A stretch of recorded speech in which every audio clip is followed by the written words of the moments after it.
We beat a very fine team tonight. You know, I have a lot of respect for Coach Kuchar. She and I coached against each other, you know, several times when I was the head coach at Evansville and she was at Butler. In fact, the first game I ever coached at Evansville was against her. But she runs so many great sets, and when we were scouting them, the thing that really came to mind to us was to try to disrupt those sets as many as we could, because if not, you're going to be chasing all kinds of different screening action all night, and we didn't want to have to do that. So we tried to throw a couple traps and try to disrupt what they were doing, and I'm very proud of our players. At times, we gave up something very easy, but at many times, we disrupted what they wanted to do, and we threw off their timing. And I thought our defense was really the key. I thought Anna Ladorge played outstanding defense all night long, harassing their point guard up and down the court. She's a kid that can really put up some points on the board. She's transferred from Oklahoma State. And, you know, Darius McClung is one of the finest post players we played against all season. So I'm very, very proud of the fact that we were able to hang on and get this victory. But, you know, the boards, I'm very proud of our rebounding effort. 17 offensive rebounds tonight, and to beat them on the board by 6. We had to do that. And then to make sure the second half that we just buckled down a little bit more and didn't give up as many threes as we did the first half. So very proud of this team, glad to live another day, and we're looking forward to playing Saturday. How do you think the fans contributed to your success this season and tonight's game? Our fans are our sixth man, but they are tremendous. You know, we're so fortunate, number one, that we have a great fan base, but number two, that we have an administration that's willing to help us host this tournament, because, you know, we very well could have gotten shipped anywhere. And instead, you know, they care enough about women's basketball that they stepped up as they've always done. And, you know, Mike O'Brien, Dr. Jacobs, Kelly Andrews, we're so fortunate to have those people leading our athletic department and our university, because, you know, not everywhere in the university, or not everywhere in the country will you find that kind of support. But this fan base, you know, it was disappointing to not play in the NCAA tournament. You know, it took me a few days to get over that. I'm still not over it. But I still think if you look at what is the next best thing you could do, this tournament's been very good to us. We've had a chance to bring opponents into our arena that we never would have gotten the chance to get them in here.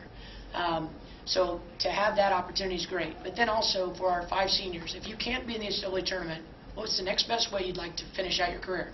Playing in front of an amazing fan base that night in and night out. I mean, they could have stayed home and watched NCAA games until they croaked tonight, you know. But instead, they stepped up and came in here. I was humbled by our crowd tonight.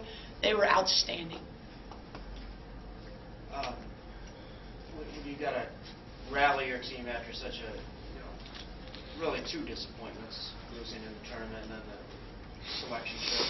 Do you just kind of recycle the same speech that you've used the past couple of years, or what's the key to doing that? Well, I don't think it's ever the same. It was different people, but I think the main thing is, you know, if we came into this tournament and we lost the first game, then everybody in the country would say, well, that's a good choice, we didn't put them in the tournament. You know, you're never going to, just by winning games also doesn't verify you should have been in either. But we certainly don't want to prove people right. You know, we've got a lot of pride in our program, and we do want to prove that we're worthy. And the best way to do that is to keep winning.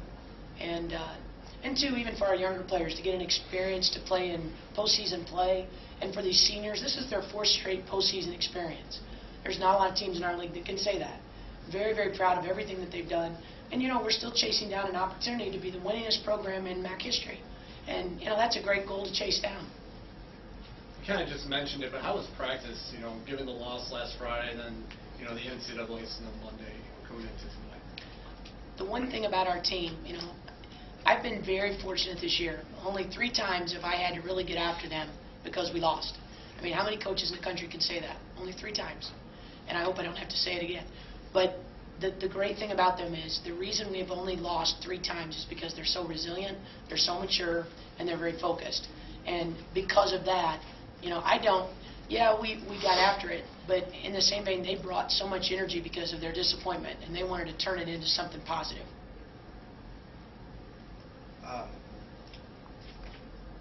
Youngstown State, pretty quality team, 2nd best team in their league. Is it a final? Yes. Okay. They've got a nice team. I've only watched them a little bit. I know they have a post player who, very much like Darius McClung tonight, can step out and shoot the 3 and drive. She's undersized. but she's very, very good. From what I've heard, they run a style of play that is very similar to the style of Central Michigan, where they at times will empty the low post and run 5 out. So a lot of screening, cutting, action. And, we played that style a couple of games ago, so it's not going to be startling to our team to have to match up to that. But I do have a lot of respect for their program. I vote on the mid-major poll for our conference, and I've been voting for their team all season long because of what they've been able to do. I'm looking forward to learning a lot more about them tonight. Postseason play gives you guys an opportunity to play some teams that haven't seen you and don't know you inside and out. Is that good for you guys? Do you like that? Even though it goes both ways? Yeah, I think it's great to get a chance to run some plays that maybe your conference opponents know, and maybe they don't know your calls. It's kind of refreshing because in conference play, I can almost call out plays before the other team does, and now, both of us are able to run some things and maybe execute a little better because we don't know each other. But I love the fact that we're playing quality opponents in this tournament. You look at who we've played through the years. It's a pretty impressive list, and that's what the WNIT does for us. It gives us a chance to prove ourselves against quality competition and make sure our players are even ready. And next year, if we run into a BCS opponent or a team that's been in the top 2 or 3 in their league or 4, we're not going to be intimidated. They've been in that situation before. It's a great thing for our players to learn. Have you as a coach learned how to navigate this tournament, with practices in between games? And, like you said, you're going to be scouting them when you leave here. Are you comfortable now? Yeah, I think we've done it enough.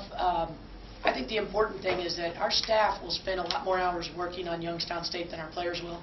Right now, I want them to rest. And even tomorrow's practice will be light because we want to save their legs for Saturday. Our staff won't get a lot of sleep because we're going to watch a lot of film, but that's how it is. That's how it is all season long. So, we're going to have them prepared, and I have an amazing staff. Vicki did a great job on the scout today. How long will you be here preparing? Well, even if I'm not here, my light's going to be on in my house for quite a while. Inma's performance tonight, over 50% from the field. She was outstanding. And, late in the game, not only was she scoring, but late in the game, one thing that's amazing about her is her versatility. She plays the wing, but yet we can put her at the post as well. Last year she played the post. And so she has such a great basketball IQ and a great competitive spirit to her. So late in the game when Darius was hurting us, we actually switched Inma onto her. And I thought that was a great move because here, Lucretia was a little tired, and we've got a fresh body who's running around her, and she had to be like, oh, man, here's another fresh kid on me. And then we were able to then put Inma or Lucretia back in and rotate those during those minutes. And I do think it wore down a little bit, but her versatility on offense and defense is amazing. And, I thought she should have been voted a little higher on the All-MAC team. Third team, I'd put her against a lot of the kids in our league.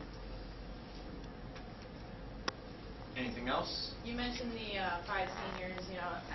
How else would you want to end your career than playing, in this tournament kind of thing? Have you seen them kind of take on a bigger leadership role? Like, okay, this is our last, thing. Let's really do this. They definitely have taken on more leadership, but I also think that they're experienced in this tournament. They know what to expect, and they're kind of preparing some of our younger players for how to handle this. But they've also got a lot of pride, and they want to end their careers in a very positive way. And so we're looking forward to whatever we have left.